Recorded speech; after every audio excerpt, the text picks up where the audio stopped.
В области биоинформатики, вычислительной биологии и системной биологии. Директор Центра вычислительной масс-спектрометрии Национального института здоровья. Директор программы по биоинформатике и системной биологии в Университете Калифорнии. Внес большой вклад в развитие алгоритмов геномной перестройки и секвенирования ДНК, а также вычислительную протеомику. Индекс Хирша 78. Автор 3 книг и более 200 научных работ. В рамках работ по мегагранту создал и возглавил Центр алгоритмической биотехнологии в Санкт-Петербургском академическом университете Российской академии наук. Под его руководством в рекордно короткие сроки был создан геномный ассемблер SPADIS, у которого есть все шансы стать первым российским брендом в биотехнологии, области, где российская наука никогда не блистала.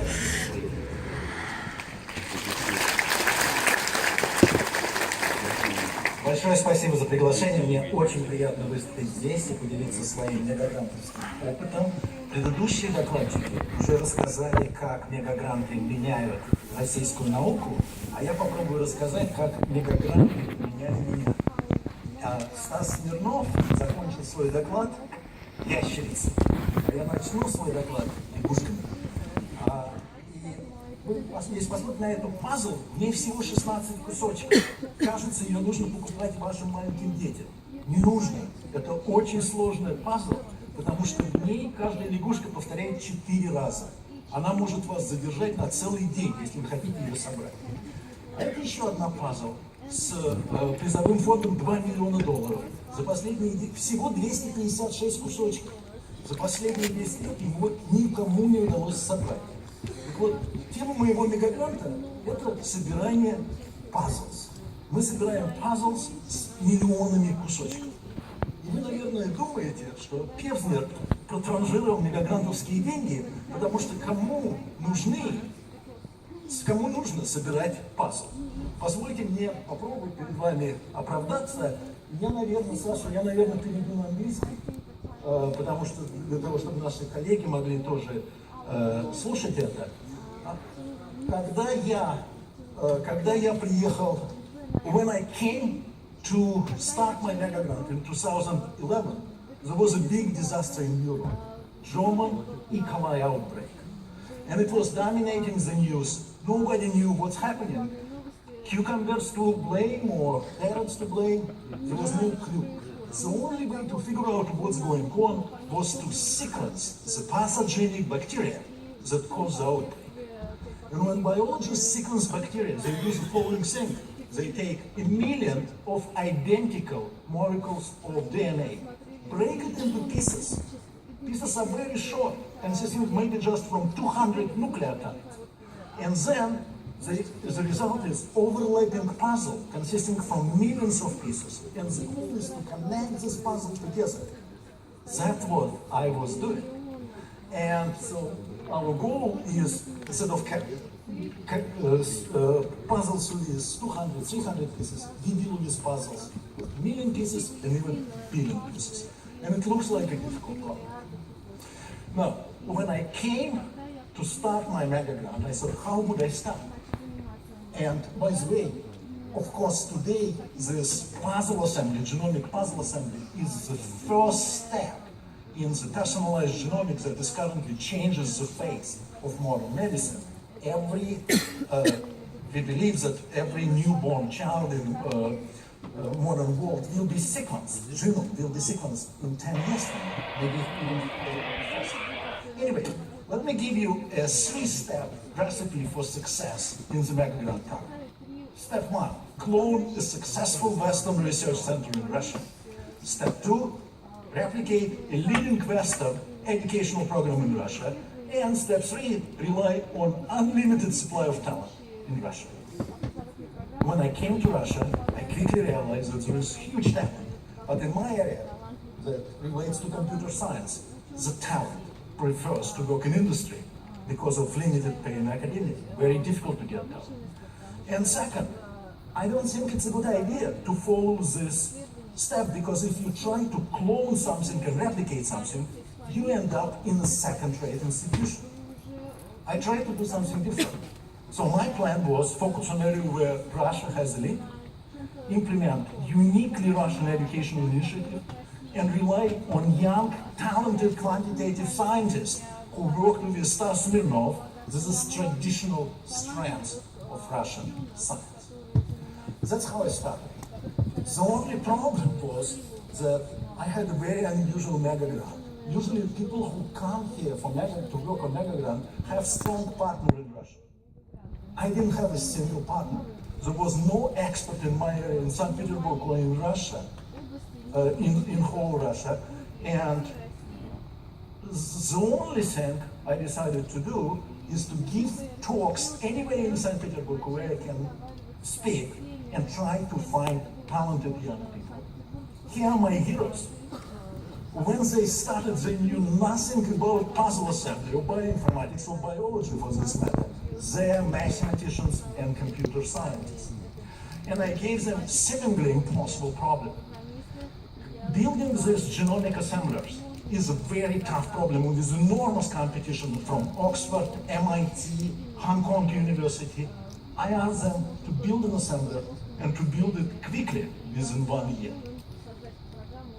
To my amazement, they succeeded. Just in 1.5 years after the lab started, we published our first paper. This paper has been cited now 1,200 times. To the best of my knowledge, it is the most cited paper in Russia in the last 5 years. Installed in thousands of labs worldwide and became very popular tool in the whole field of genomics biotechnology. The lab, the faces of these kids have become famous because they present widely at different conferences, and we have been now turning this into a Swiss knife of genome assembly. There are so many problems, variations of it. Anyway, let me tell you about our first research collaboration. And our very first collaborative paper ended up on the cover of Genome Research, the leading genomics magazine. This doesn't look like a cover of scientific journal. It looks like an advertisement for a toilet cleaner. But it actually was. And the problem, and it also was written jointly with Craig Venter, the legend of modern genomics that assembled the human genome 15 years ago. What Craig Venter wanted, he wanted to understand what pathogenic bacteria exist in hospitals. And to do this, it's actually a very tough problem. Because to sequence, but we can sequence bacteria. We can go to the hospital, take a sample, and sequence bacteria. But we can't. Because modern sequencing techniques only work if you grow bacteria up to at least 1 million copies. 99% of bacteria will not grow in the lab. As a result, most of bacteria existing in the hospitals today is essentially dark matter. We don't know who they are, and they may be pathogen. So Craig Venter sent his team. I don't know what is happening. It is working without. Anyway, sent his team to one of the best hospitals in San Diego, and together with his team, they assembled this bacteria using amazing new technology that allows us to sequence genome from a single cell. No need to grow it in the lab to 1 million copies. So we were amazed how many passages you would find in a typical hospital restroom. And that was our first research paper. Shortly afterwards, scientists from UK used our developed algorithm for sequencing chlamydia. Also doesn't grow. It is the most common sexually transmitted disease. Then people use the same our tools for studying outbreak of MERS epidemics in Saudi Arabia and in cholera epidemics in China. So I hope that if people in United Kingdom, I cannot control it. If people in United Kingdom, Saudi Arabia, and China use our tools, I haven't wasted the mega grant money. This will be very useful also in Russia. Anyway, let me go a little bit further. We continue collaboration with this vendor in proceedings of National Academy of Sciences. We published a paper revealing the microbial dark matter of life. We worked with this is very slow. We worked with scientific director of James Cameron deep sea expedition to seek exotic bacteria that exotic bacteria that live at extreme depths under extreme pressure, and many other collaborative projects are all carried out by this team that originally the average age of my team when I started was 24 years, and nobody was old, not me, was older than 30 years old. So it's illustrated enormous talent that exists in Russia that has to be captured and has to be supported, and mega grant from my perspective contributed greatly to this, bringing this talent to academia. Anyway, this is the slide is to show you the number of citations for 6 leading assemblies. And you can see that only one in red, which is St. Petersburg Assembly, is rapidly increasing, and we are well on the way to become the most popular assembly in the world, hopefully by the end of this year. And at that point I thought the lab is successful and we need to move further, and that's when 2014 arrived. And what happened in 2014? 2014 was the end of my mega grant, and to extend it, I had to find my university had to provide my matching funds to support them. My university didn't have any funds, so I had to feed, and the lab actually grew up, so I have to feed these young people, and some of them, many of them actually already had families. What would I do? So I went to companies, and some of the leading pharmaceutical and biotech companies, and these companies actually kindly supported research in my lab. In fact, for the whole year, we didn't spend a single ruble of government money. The lab found industrial sponsor for the whole year at the same level as mega grant to support the lab. And then afterwards, it cannot continue forever. And in this case, later we found very good support at St. Petersburg University and Russian Science Foundation, and now lab is well supported and continue collaboration. But at this point in 2014, the lab was at a critical junction, and we got very lucky that our tools actually were supported by industry. Anyway, also when I arrived to Russia, without knowing anything about how Russian scientific system works, I was so naive that I decided to write a paper, How to Save Russian Science, with this pretentious title. And in this paper, I basically proposed that Russian government that mega grants are not sufficient. There should be something supporting Russian scientists, top Russian scientists in Russia. And I suggested in this paper in 2011 that Russian scientists should support 200, Russian government should support 200 Russian scientists at the rate of $1 million a year. I was very pleased to see that 3 years later, Russian National Science Foundation was established, and it's, I believe its first action was supported 199 scientists, also at very good funding rate. I have no clue. Anyway, since I wrote this ridiculous opinion without knowing really how the system works, allow me to talk about something that really affected my life. I only learned about this after coming to Russia, and let me suggest how to save Russian education. 2 minutes? Okay. I probably won't tell you how to save Russian education, but let me tell you something. When I talk to my heroes about their education, they're very proud about their high school education. They all came from the system of special mathematical schools, the same school I came from, the same school Stas came from. But when they are not as proud about their university education, and they feel but obviously they are so talented, how did they succeed? They succeeded because there are nevertheless, first they can study about themselves, but there is strange alternative system of education. For example, there is a computer science center in St. Petersburg, which is in fact the center of computer science education in St. Petersburg.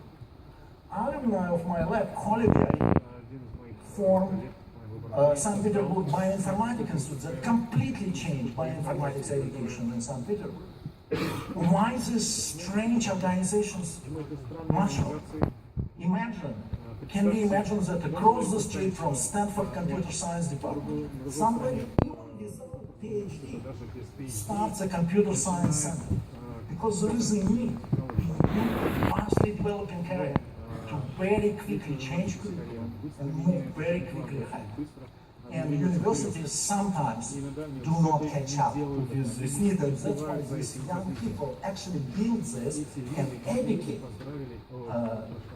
people in different research. Similar things happening in Moscow, let's say, with Yandex and other places.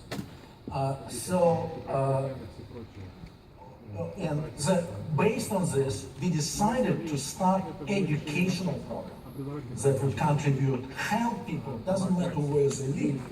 And what I learned, maybe is the last few slides, just to show you what I learned because of the background. This is bloodletting, the most popular technique in medical history that existed for 3,000 years. It's absolutely useless. Why did it exist? Did it exist for 3,000 years? Because there was no alternative technology. This is traditional classroom lecture that existed for 1,000 years and continues roughly, topics change, but it's roughly the same as it was 1,000 years ago. How do we know that it is efficient? That was the question that Megagram brought to me when I started talking to my people in my lab. Because apparently lectures at their universities were not efficient at all. And probably everybody in this room feel classroom, many people feel classroom instruction provide optimal form of learning. When I started reading educational psychology book, I realized that scientists knew 30 years ago that this is very wrong. Benjamin Bloom proved that classroom instruction are minimally effective. Who is Benjamin Bloom? The giant of educational psychology of the last century. And there are good reasons why traditional classroom is wrong, and here's the reason why it's right. And that's why there is now huge revolution happening that provides for the first time a test for traditional classroom instruction. And this is of course MOOC revolution, and many of my colleagues at San Diego are now worried whether they have job security, as particularly young people coming in, because there are long-term implications for what's going on. However, I have to tell you, I personally hate most of MOOCs, because most of MOOCs are no different than a huge hoarding class, huge classroom. It's basically, many of them are essentially limited to a series of videos. And what we decided to build as a part of my US and Russian team is to build a MOOC of the future. And in this MOOC of the future, we wanted to transform impersonal MOOC into an equivalent of one-on-one experience. We realized it will not be inexpensive, and I already spent a lot of money developing this MOOC, but I felt that it was it, and our concept was this joint US-Russian project is to develop MAIN, which is Massive Adaptive Interactive Text. And our first project, which was done by Koля Viahi from my lab in St. Petersburg and Phil Campbell from my lab in San Diego, was extremely successful. It immediately got international recognition within 1 year. Huge number of students participated into this. And I believe this is probably the, I don't know if there are other, but this is probably one of the very few jointly funded project by Russian and American funding, educational project by Russian and American funding agencies. Also, no NIH, no Ministry of Education knew that they collaborated in this project, and we even got support from Russian billionaire Yuri Medvedev to develop this project. Anyway, let me go further, just one more slide, Sasha. And so when we developed this MOOC book and this new approach, adaptive approach to education, I was amazed. I wrote 3 textbooks, but I never saw this rate of adoption. Within 1.5 years, the framework was adopted at 40 universities, including Moscow Institute of Physics and Technology. It completely changes how classes are done. Instead of going to class and listening to professor preaching from the podium, you study before the lecture. You do homework before the lecture. Like, for example, here at the University of Maryland, no lectures anymore. I have an obligation to teach at my university. I haven't given a lecture in 3 years. Instead, I come to the class and I talk to students. I know every student by name. I know how they think. And I feel this is the future. Let me skip this slide of what is the main, describing the main idea of what is the main. It's huge enterprise, it's huge educational enterprise, and that's why it's not an expensive proposition, and very difficult to control it. But here's the summary. I'm skipping, Sasha. I'm trying to jump on. Okay, so let me just give you the summary of this Russian-US project. So we have a MOOC. Most students say that it's extremely difficult. They said on average they spend 12 hours a week working on this MOOC, more than the regular class. And here are the results. So this MOOC actually was done now by 250,000 students. I believe that Koля Viahi was the first Russian instructor on Coursera. And I recently started a project, another Russian-US project on algorithm MOOC, and you can see the professor faces in this new form of education are changing. These are young people. Misha Levin, who is chief data scientist in Yandex, doesn't even have a PhD, but he's a fantastic teacher.